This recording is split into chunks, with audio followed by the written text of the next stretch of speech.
Welcome to the deep dive. We dig through piles of notes, sometimes really tough research, and frankly, some pretty unsettling stories to bring you the knowledge you need. And today, we're really dissecting something intricate.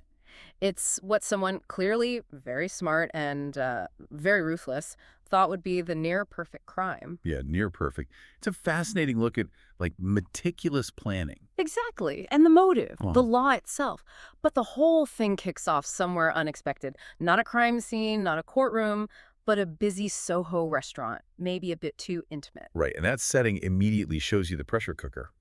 Our first key figure is this young doctor, Dr. Carr, thin-faced, worried. He's really struggling, isn't he? Trying to salvage his career after he dared to ask questions about a patient's death. He's facing ruin just for doing what you might think is his job. It really highlights this awful bind doctors can be in. He calls it a social tightrope. That's a great phrase for it, because if a doctor even hints at a post-mortem, suggests maybe things aren't straightforward. The families get upset. He says they resent the most elementary precautions. They're up in arms at the idea of cutting poor dear so-and-so up, even if something feels off medically. Yeah, patients, or their families anyway, they want doctors to be, what was the phrase, men of the world. Not zealous citizens. They just want it over, quiet, no fuss. But the other side of that tightrope is, well, potentially much worse for the doctor. If he just signs off, says it's natural causes, and then later, Something dodgy comes out, like some jiggery-pokery, as the source puts it. Maybe a newspaper gets hold of it. then bam! The coroner's furious, the papers have a field day, and the doctor's career is just toast. Make a butt of you, I think he said. He's basically stuck. Damned if you do, damned if you don't. And Dr. Carr's specific nightmare, the reason he's looking for a new post, it all stems from one patient, the elderly, very wealthy Agatha Dawson. Her recent death is the heart of his problem. Okay, so that's our way in. This deep dive, then, is going to trace how this one death, which looked natural on the surface, Unravels into this really calculated series of crimes. We're talking legal loopholes being exploited, witnesses being silenced, information control. and a murder method that's just chillingly effective, almost invisible. So let's lay out the basic facts about the victim first. Agatha Dawson, 72 years old, wealthy. She'd been ill, battling cancer for about 3 years, clearly nearing the end. And this is key.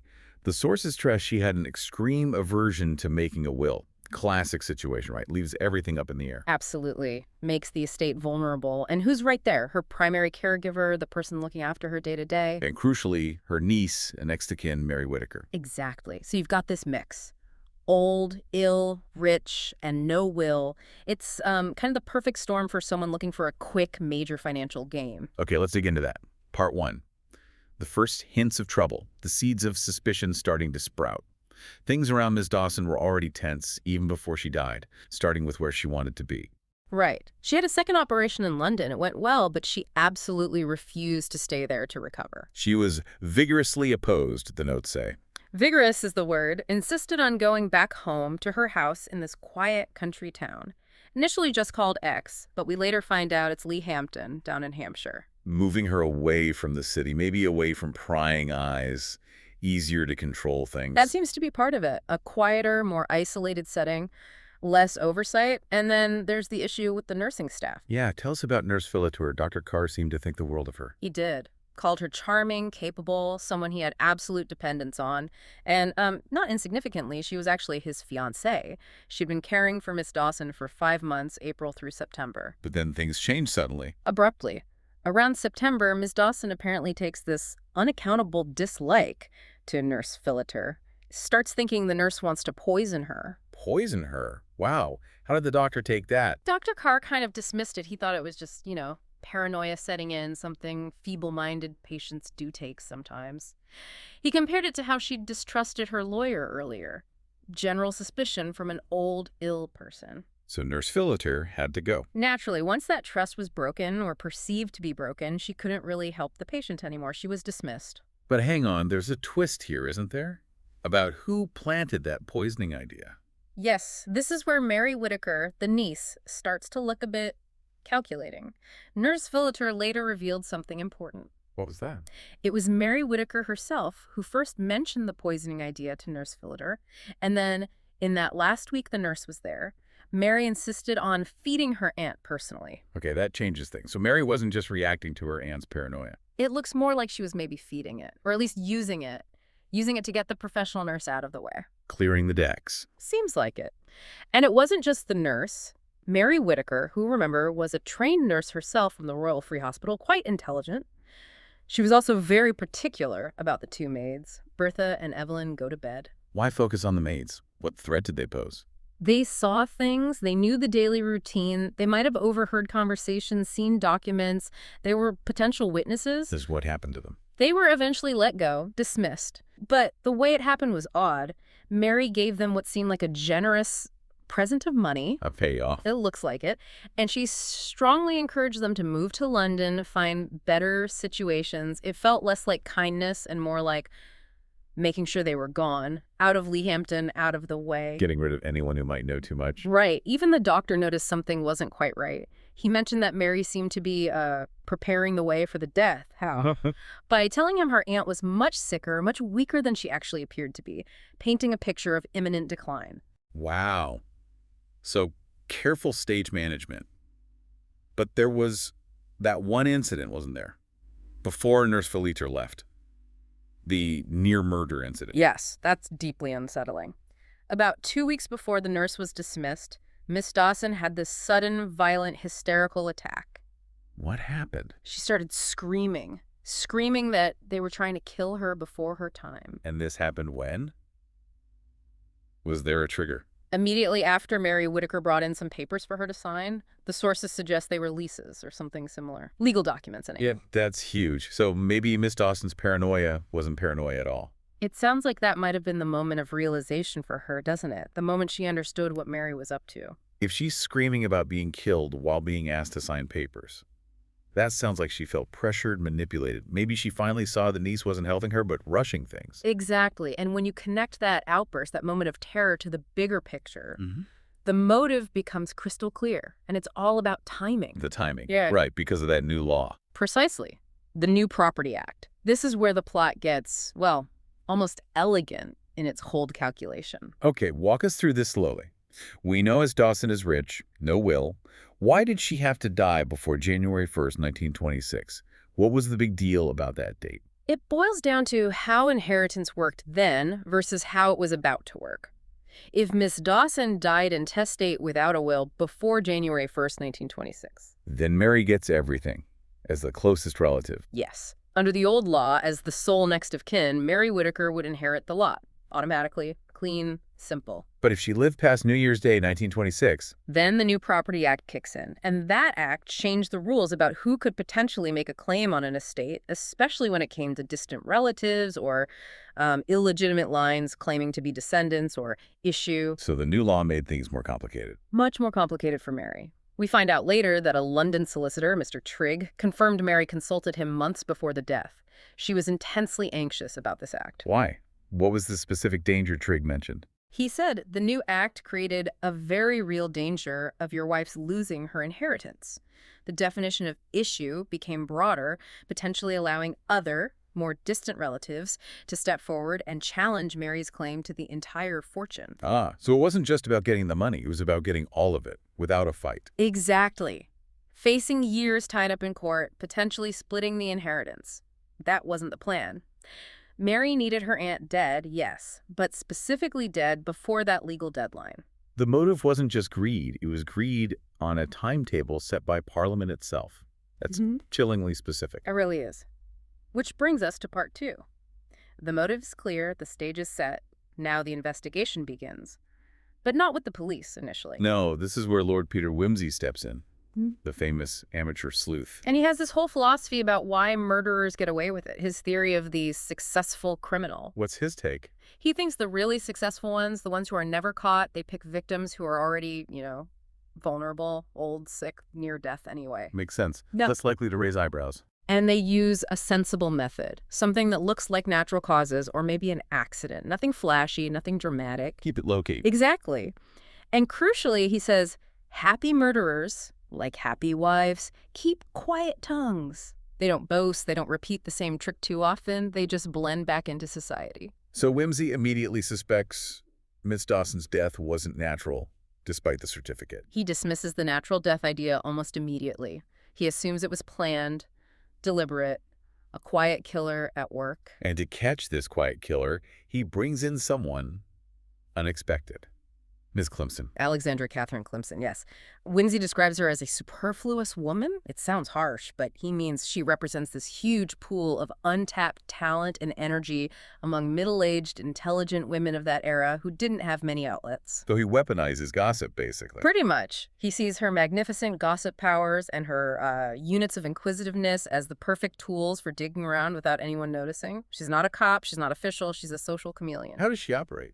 With incredible tact. She poses as a well-off, respectable lady looking for a place to settle down in the country.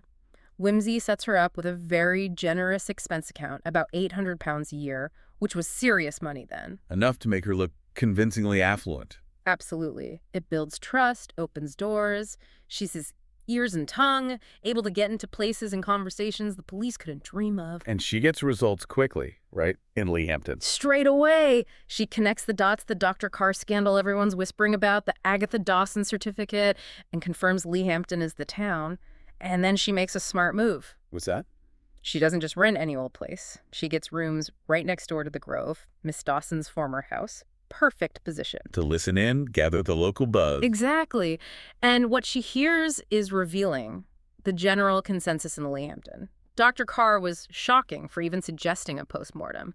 Everyone wanted to believe Miss Dawson's death was natural. A most happy release was the common sentiment. Makes it easier for everyone if it's just natural causes, less messy. Definitely. And it reinforces how well Mary Whittaker had played her part. What was the local view of Mary? Impeccable. Authoritative, yes, but always beautifully dressed, a pillar of the church. Very composed, very controlled emotionally. Which people probably saw as strength, right? Yeah. Dignity and grief. Exactly, not coldness. Miss Climpson quickly realized Mary had built this wall of respectability around herself. The locals were completely snowed. So while Miss Climpson is carefully gathering intel in the quiet countryside, things explode back in London. Dramatically. Bertha Go-to-Bed, one of those maids Mary had paid off and sent away. She turns up dead, found in Epping Forest. Bertha, the one who'd become a waitress in London. That's her, described as a nippy waitress, quick, efficient. Her body's found, no obvious injuries, looks like poisoning straight away. Dr. Carr actually confirms later, yeah, that the death was inexplicable, almost certainly poison. This is a huge escalation, isn't it? From a quiet death that looked natural to dumping a body in a public forest. It's the first major crack in the perfect crime. The killer's losing control, having to react. And there was a clue found near Bertha's body. Something simple but important. Yes, a bottle. An empty Bass beer bottle wrapped in a piece of newspaper. Okay, why is that significant? It's the newspaper, specifically the late final edition of Wednesday the 27th. The late final. Yeah. Okay, what does that tell us? Bertha finished her shift as a waitress, her nippy job at 5 p.m. that Wednesday. But the late final edition of the evening paper wouldn't have hit the streets until around 6 p.m., maybe even later. Ah, so whoever she met in the forest brought that newspaper and the bottle after she'd finished work. Precisely. It proves two things. One, Bertha wasn't alone in Epping Forest. And two, it suggests a planned meeting. Someone met her there, brought that package, and it happened after 5 or 6 p.m.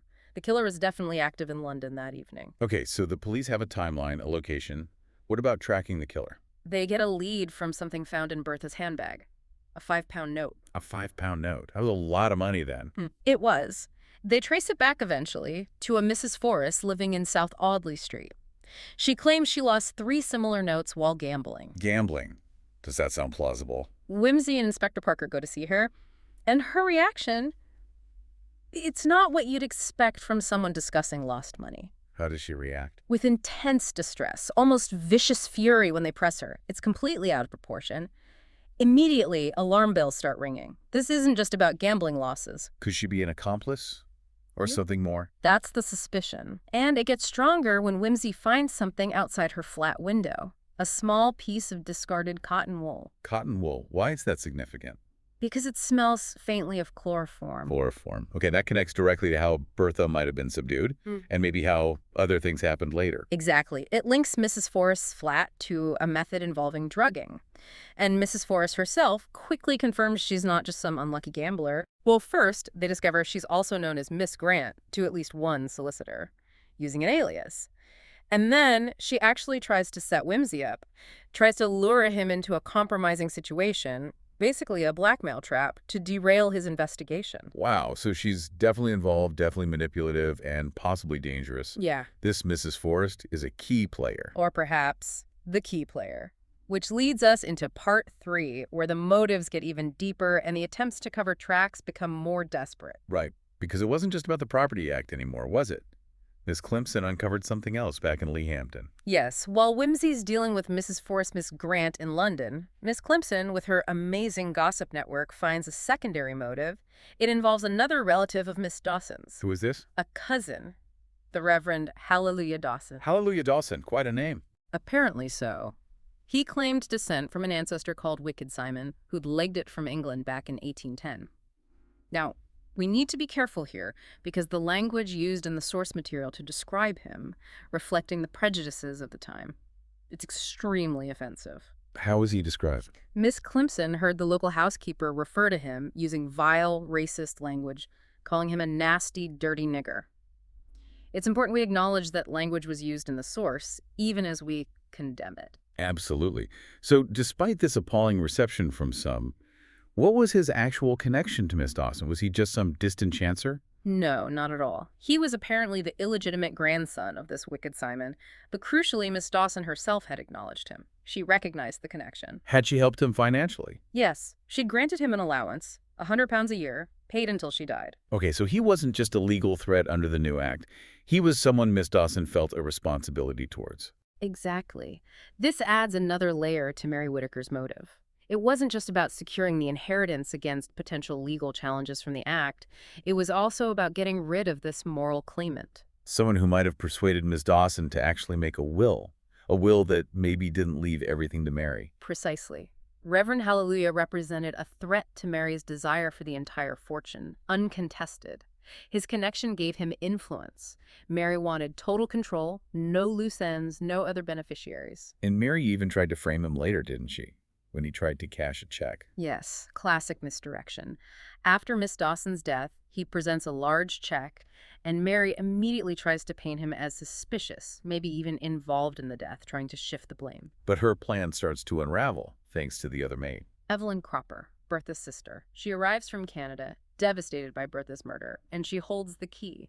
She provides the eyewitness account that blows a hole in Mary's carefully constructed narrative about Miss Dawson's final days. What did Evelyn and Bertha see? Evelyn describes that scene very clearly. Mary made them wait out on the landing, supposedly to witness some documents being signed in the drawing room. They couldn't see Miss Dawson directly, but they could see her reflection perfectly in a big mirror on the opposite wall. Clever.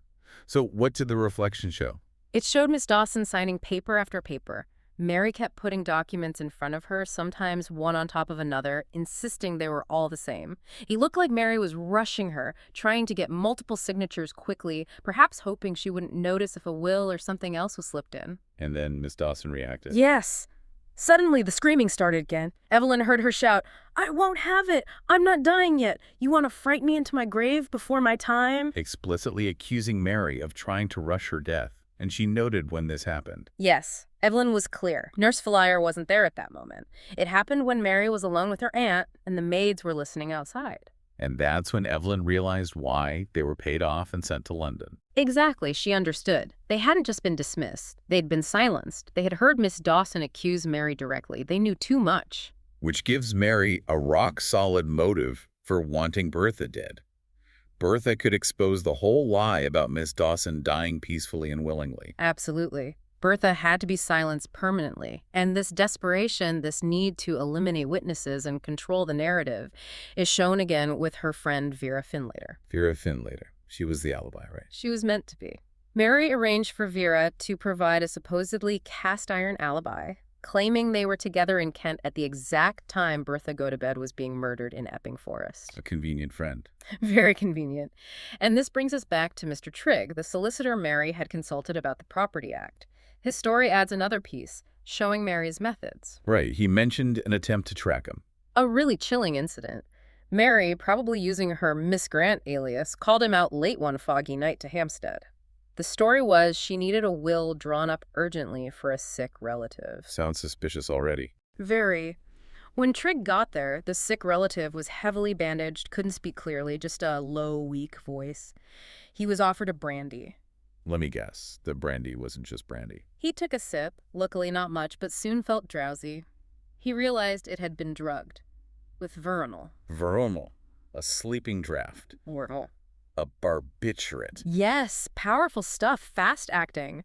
Trigg was sharp enough to realize what was happening and made his excuses, got out of there fast. What did he think the plan was? Why drug him? He was convinced it was an entrapment scheme. The idea was probably to have him pass out, then maybe photograph him in a compromising position or plant evidence, something to blackmail him with, Why blackmail him? to discredit him, to stop him from ever revealing that Mary had consulted him about the Property Act motive months before the murder.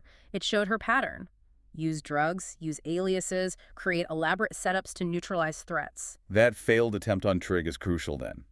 It establishes her modus operandi. Drugging, manipulation. And a willingness to go to extreme lengths. Which sets the stage, unfortunately, for the final act. Part 4. The murder of the alibi, Vera Finlater, and the final pieces falling into place. So Vera Finlater becomes the third victim. Why her? Was her alibi story falling apart? It seems she was starting to wobble, maybe getting scared, maybe conscience kicking in. Her body is found also in Epping Forest, and initially, the scene looks like something completely different. Oh, so? What did the killer stage this time? It was made to look like a violent kidnapping gone wrong by a gang. They left clues, a dropped mauve cap, some very distinctive narrow-pointed women's shoes, and clear tracks from balloon tires suggesting a getaway car. Trying to throw the police off the scent completely. Point them towards organized crime, maybe. Or link it back to the Reverend Hallelujah Dawson somehow. That was clearly the intention. Create chaos, misdirection. But the forensic evidence told a different story almost immediately. What did the medical examination reveal about Vera? 2 key things. First, the severe head wounds that seemed to be the cause of death. They were inflicted after she was already dead. Postmortem. Okay, that's weird. Why injure a body after death? To fake the cause of death, make it look violent, but the second thing was even more telling. There were absolutely no signs of a struggle before she died. No defensive wounds, nothing to suggest she fought back. Meaning she was likely unconscious when she was actually killed. Almost certainly. Killed quietly, probably using chloroform again, just like the attempt on Trigg, consistent with the cotton wool found near Mrs. Forrest's flat. The head wounds were just part of the staging. And the other staged evidence? The footprints, did that hold up? This is where Detective Parker made a brilliant observation. The scene was set to imply multiple people, whether it may be a big man, a smaller man, a woman, leaving those narrow shoe prints. A whole gang, like the staging suggested. But Parker noticed something physically impossible about the footprints left by these different people. What was it? All the prints, the ones made by the big shoes, the small shoes, the woman's pointed shoes, they were all made by someone, or people, of the exact same weight. And even more damning, they all had the exact same length of stride. That can't be right. Different people, different shoes, different sizes. They should have different weights, different ways of walking. Precisely. It's statistically impossible, unless Unless it was one person. One person changing shoes, maybe using weights, carefully faking all the different tracks to create the illusion of a gang. Exactly. Parker's meticulous observation proved the scene was a fake. Almost certainly staged by Mary Whittaker alone, desperately trying to cover her tracks after silencing her unreliable alibi. Why kill Vera, though? Just because she might talk. Vera was the alibi. If Vera confessed that she'd lied about being in Kent with Mary, Mary's entire defense for the time of Bertha's murder collapses. A dead alibi tells no tales. It's ruthless logic. And the final proof linking Mary to all this, the connection between Mary Whittaker and Mrs. Forrest. That came from fingerprints. Wimsey's assistant, Bunter, is a genius with this stuff. He examined that 10,000-pound check Mary had sent to Reverend Hallelujah Dawson, the one she later tried to stop. Yeah. What did the prints show? They showed prints belonging to both Mary Whittaker and Mrs. Forrest on the same check. So, definitive proof. They weren't collaborators, they were the same person. Yes. Mary Whittaker was Mrs. Forrest. She created this entire second identity, the gambler, the schemer, Mrs. Forrest of South Audley Street, to operate in London, to arrange meetings, maybe to hire help if needed, but crucially, to distance herself from the crimes. It was incredibly elaborate. And the whole thing comes crashing down when Miss Climpson confronts her. Right at the end, Miss Climpson had found a confession written by Vera Finlater before she died, detailing the lies she'd told for Mary's alibi. Armed with this, and the news about Parker's footprint discovery. Which Mary would have just read about in the papers. Exactly. Miss Climpson goes to the flat in South Audley Street, Mrs. Forrest's flat. She basically walks right into the lion's den. And Mary realizes the game is up. Completely. Climpson starts talking about the news report, the faked footprints, the post-mortem wounds. Mary knows the police are onto the staging. The cool, collected Mary Whittaker facade crumbles. The desperate Mrs. Forrest persona takes over. And she gets violent. She snaps, grabs the nearest heavy object, a brass lamp, and hurls it at Miss Climpson's head. Does she hit her? No, luckily Climpson dodges just in time. But that act of violence confirms everything. Mary Whittaker, Mrs. Forrest, is cornered and dangerous. Which brings us finally to the method. The untraceable way she killed Ms. Dawson, Bertha, and Vera. How did Wimsey figure it out? There were no poisons found. He thought about Mary's background, a trained nurse, access to medical equipment, knowledge of anatomy. He posed a question to a medical expert. What was the question? A simple one, really. What happens if you inject a large bubble of air into a major blood vessel, like a hypodermic syringe? An air embolism. Exactly. And the doctor's answer was chillingly straightforward. What did the doctor say? He confirmed it would be instantly fatal. The air bubble travels through the bloodstream, hits the heart or lungs, and stops circulation dead. It mimics natural heart failure or an embolism perfectly. The doctor called it a plain problem in mechanics. No poison, no chemicals to trace, just air. Just air. Deceptively simple, utterly deadly, and requiring exactly the skills and access a nurse like Mary Whittaker would have. And the only physical evidence. A tiny needle mark, easily missed on an elderly, sick patient like Miss Dawson, and easily hidden or explained away on Vera Finlayter's body by the fake head wounds inflicted afterwards. It fits perfectly. It's horrifyingly elegant. It is. It completes the picture. Mary Whittaker kills her aunt, Agatha Dawson, just before the Property Act changes the inheritance rules. Then she kills Bertha Gotobed, the maid, because Bertha overheard her aunt accusing her and could expose the lie. And finally, she kills Vera Finlayter, her friend, to silence the alibi that was becoming a liability. 3 murders, all meticulously planned, all driven by money and the need to cover the tracks of the previous crime. A chain reaction of death. So, pulling this all together, what's the real takeaway for you listening to this? This deep dive shows, I think, the incredible power of very specific things like a legal deadline to motivate the most extreme acts. Yeah, and also the power of unexpected methods, both in the crime itself and in the investigation. Definitely. The knowledge nugget here is multifaceted. First, that legal angle. The sheer specificity of the Property Act driving 3 murders. It's a stark reminder of how law and finance can intersect in really dark ways. Someone killed 3 people over the definition of issue in a statute. It's mind-boggling. And the second point. Miss Climpson. The power of that kind of grassroots social investigation. She wasn't official. She wasn't trained as a detective in the usual sense. She was this superfluous woman using skills society generally overlooked: gossip, observation, social maneuvering. And she uncovered things the London police completely missed by staying in Leahampton, just listening. Exactly. It highlights the value of different kinds of intelligence gathering. And third, The murder method itself. The air embolism.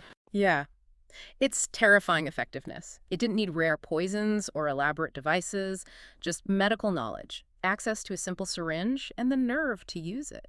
It's a chilling example of how professional skills can be twisted. So what happened in the end? After the lamp incident, Mary Whittaker, or Mrs. Forrest, is caught. She's detained, yes, but she never actually stands trial. Why not? She takes matters into her own hands. While in custody, she manages to strangle herself with a sheet, kills herself before facing justice. Wow. And the others involved. What about Dr. Carr? The worried doctor on the tightrope. Oh, the irony there is pretty thick. He actually manages to spin his involvement in the case to his advantage, uses the notoriety to boost his career, ends up doing well on Harley Street. Seriously. And Nurse Felcher, his fiancée? He breaks off the engagement, apparently decides his new elevated status requires a different sort of partner. Quite cold. That is cold. And the Reverend Hallelujah Dawson, the cousin Mary tried to frame? He gets perhaps the sweetest irony of all. Remember that 10,000-pound check Mary sent him, then tried to stop? Wimsey made sure it was cashed and honored before Mary could block it. So the very person Mary despised and tried to implicate ends up inheriting a substantial sum. He becomes rich directly because the crime meant, in part, to cut him out. Huh.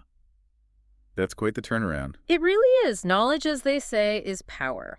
Mary Whittaker certainly used her knowledge medical, legal, ruthlessly. But it wasn't enough in the end. No. And here's a final thought for you to chew on. The sources mention the specific timing of Mary's suicide.